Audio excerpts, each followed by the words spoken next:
জল সরবরাহের জন্য গ্রাম জুড়ে পাইপলাইন ও সব বাড়িতে কল বসানো হয়েছিল, কিন্তু আজ পর্যন্ত জল এলো না। পবিত্র রমজানের মধ্যেই ঊর্ধ্বমুখী তাপমাত্রায় পরিশ্রুত পানীয় জলের অভাবে ব্যাপক জল কষ্টে এলাকাবাসী। জলের দাবিতে ভোট বয়কটের দাবি তুলে রাস্তা অবরোধ করে বিক্ষোভে সামিল হলেন গ্রামবাসীরা। জানা গিয়েছে, এই ছবি মালদার চাঁচল 1 নম্বর ব্লকের মহানন্দপুর গ্রাম পঞ্চায়েতের ধঞ্জনা গ্রামে। এই গ্রামে প্রায় 1000 খানেক মানুষের বসবাস। বছর দুয়েক আগে এই গ্রামে জনস্বার্থ কারিগরি দপ্তরের পক্ষ থেকে বাড়ি বাড়ি জলের পাইপলাইন ও নল খুব বসানো হয়, কিন্তু 1.5 বছর অতিক্রান্ত হয়ে গেলেও এখনো পর্যন্ত সেই পাইপের নল দিয়ে এক ফোঁটাও জল পড়ে না। গ্রামের পাশে একটি পানীয় জলাধার, সেটিও বর্তমানে অকেজো অবস্থায় পড়ে রয়েছে। তীব্র গরমে পানীয় জলের সংকটে ভুগছে গোটা গ্রাম। গ্রামে জলের পরিষেবা চালু হোক এই দাবিতে বহুবার জনস্বাস্থ্য কারিগরি দপ্তর এবং ব্লক প্রশাসনের কাছে লিখিত আকারে জানিয়েছেন গ্রামবাসীরা, কিন্তু সমস্যার কথা ব্লক প্রশাসনকে জানানো হলেও কোনো রকম হেলদোল নেই প্রশাসন কিংবা জনস্বাস্থ্য কারিগরি দপ্তরের।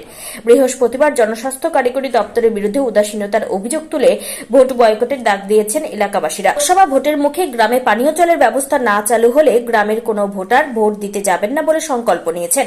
পাশাপাশি কোনো রাজনৈতিক দলের প্রার্থী যদি গ্রামে ভোট ভিক্ষা চাইতে আসে তাহলে তাকে ঝাঁটা মারার নিদান দিয়েছেন গ্রামবাসীরা।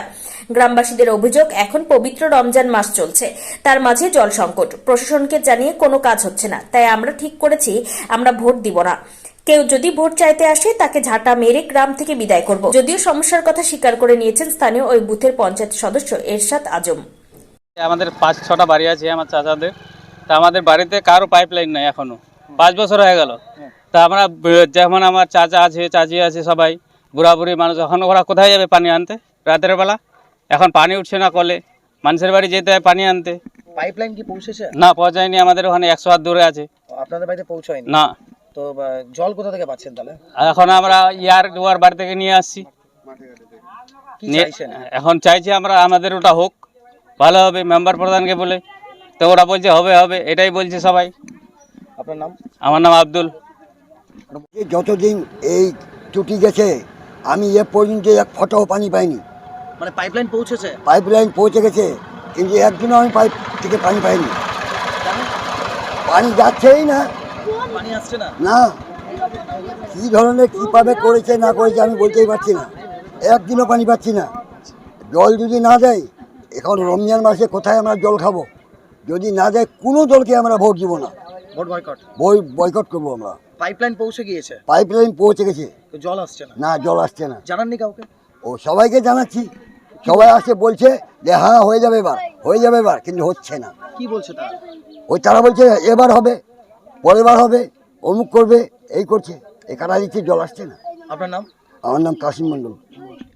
এই গ্রামবাসীর পক্ষ থেকে বহুবার ব্লকে গেছি, পিএইচই ডিপার্টমেন্টে গেছি। তাদের যে অভিযোগ, যেটা গ্রামবাসীর, সে অভিযোগটা স্বাভাবিক, সেটা জল পাচ্ছে না, সংকট, জলের সংকট আমিও দেখতে পাচ্ছি। আমি বর্তমান জনপ্রতিনিধি, তো আমি জনপ্রতিনিধি হিসাবে বারবার পিএইচই ডিপার্টমেন্টে গেছি, বিধায়ক সাহেবকেও বলেছি, তারপরেও কিন্তু এখনো পর্যন্ত কোনো হলো না আর কি। এটা আমিও মেনে নিতে পারছি না, এটা জনপ্রতিনিধি মানে জলসংকটটা সত্যি সত্যি জল সংকট। পিএইচই ডিপার্টমেন্ট থেকে অ্যাসিস্ট্যান্ট ইঞ্জিনিয়ারের সঙ্গে বারবার আমি কথা বলেছি, উনি বলেছেন হবে হবে, প্রতিশ্রুতি দিয়েছেন এবং এসেছিলেন একবার, কাজ হয়নি।